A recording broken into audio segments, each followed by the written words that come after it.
आसाम में मैं एक जिस जिम्मेदार पद पर आया हूँ, मैं कोशिश कर रहा हूँ कि आसाम के सभी ज़िलों में जाकर के समझने का प्रयास करूँ। और इसलिए ये आज मेरी 17वें ज़िले की डीसी और डीसी के साथ सभी अधिकारियों के साथ केंद्र की जितनी योजनाएं हैं और राज्य सरकार की भी जो योजनाएं हैं उनको मैं समझूं, कहाँ तक कितनी कितनी उसमें उपलब्धि है, कहाँ कमी है, कहाँ खामी है।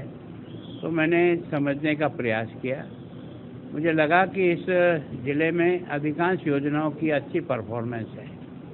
कुछ योजनाओं में ज़रूर थोड़ा सा पीछे चल रहे हैं, तो मैंने अपना सुझाव दिया है कि इसको बकअप करें और इस बात को ध्यान में रखें कि आप और मैं जहां जिस जगह आज बैठे हैं, हमें इस जगह भेजने का काम उस जनता ने किया है। अपने खून पसीने के पैसे से जो विश्वविद्यालय बनाए वहाँ पढ़ कर के अपन आए हैं। हमें इस बात का चिंता करनी है कि वो जो हमारी उम्मीदें रख रहा है उसको हम पूरा कर पाएँ। तो मैं सोचता हूँ कि मेरा अनुभव समझने का भी है और जो कुछ भी मैंने अपने जीवन में इतने वर्षों तक काम करते हुए समझ आया, जो सीखा हूँ, उसके माध्यम से मैं इनको एक टीम भावना के साथ आगे बढ़ाने का प्रयत्न कर रहा हूँ। और मुझे बहुत अच्छा लगा कि यहाँ के सभी विभिन्न विभागों के अधिकारियों ने जो भी उनके पास अब तक उपलब्धियाँ थी उसको उन्होंने डिटेल प्रेजेंटेशन के द्वारा मुझे बताया और मुझे जहाँ कहीं कमी लगी उसमें तो मैंने उसको ठीक करने का प्रयास किया। लॉ एंड ऑर्डर की दृष्टि से भी स्थिति में काफ़ी कुछ सुधार है। पहले के तुलना में मुकदमों की संख्या निरंतर कम हो रही है। सज़ा का परसेंटेज बहुत ही कम है आसाम में, वो धीरे धीरे अब बढ़ रहा है। हमने कोशिश की है कि सज़ा का परसेंटेज बढ़ाने के लिए अच्छे जो संगीन केस हैं उनके बारे में कोई न कोई जिम्मेदार अधिकारी लगाएं ताकि वो उसको ठीक प्रकार से एविडेंस तक ले जा करके सज़ा दिला सके। मैं सोचता हूं कि यहाँ जो प्रोजेक्ट चल रहे हैं विकास के, उन प्रोजेक्ट को भी समझने का प्रयास किया। उसकी गति कैसी है, उसमें आगे कब तक पूरा होना है, कौन सा काम कब तक पूरा हो जाना था। जैसे मेडिकल कॉलेज का बनना है, इंजीनियरिंग कॉलेज की बिल्डिंग बन रही है, इसी का बारे में तो इनकी प्रोग्रेस जल्दी होकर के समय पर पूरा हो जाए ताकि इसका लाभ जनता को मिले।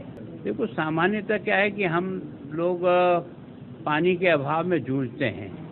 आपके यहाँ प्रकृति ने पानी और हरियाली इतनी दी है कि आपको देख कर के हम लोगों का मन होता है कि हम भी ऐसी जगह पर अगर रहें तो अच्छा लगता है।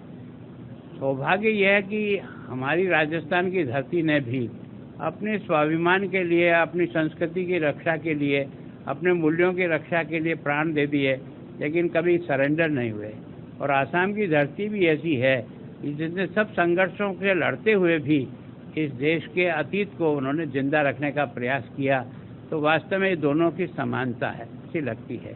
और दूसरा, मैं सोचता हूँ कि जिस तरीके से अभी इन दिनों में इंफ्रास्ट्रक्चर का डेवलपमेंट जैसा हो रहा है, क्योंकि मैं राजस्थान से यहाँ कई बार आया हूँ। मैं एज ए विधायक भी आया हूँ, प्रतिपक्ष के नेता के रूप में भी आया हूँ, मंत्री के रूप में भी आया हूँ। आज से 10-12 साल पहले का आसाम और आज के आसाम में ज़मीन आसमान का अंतर देख रहा हूँ। जो इंफ्रास्ट्रक्चर डेवलपमेंट चारों तरफ, रोड का भी, रेल का भी, एयरपोर्ट का भी, कॉलेज का, मेडिकल कॉलेज का, IIT, सबके डेवलपमेंट की दृष्टि से जिस प्रकार की गति आई है, ये गति अब निश्चित रूप से इस प्रदेश का बहुत स्वरूप बदलेगी। और उम्मीद भी यही है कि सबसे बड़ा कारण यहाँ लॉ एंड ऑर्डर और शांति अमन चैन कायम हुआ, जिसके कारण से डेवलपमेंट एकदम फास्ट हो रहा है। तो जनता भी सहयोग करे, शांति अमन चैन को बनाए रखे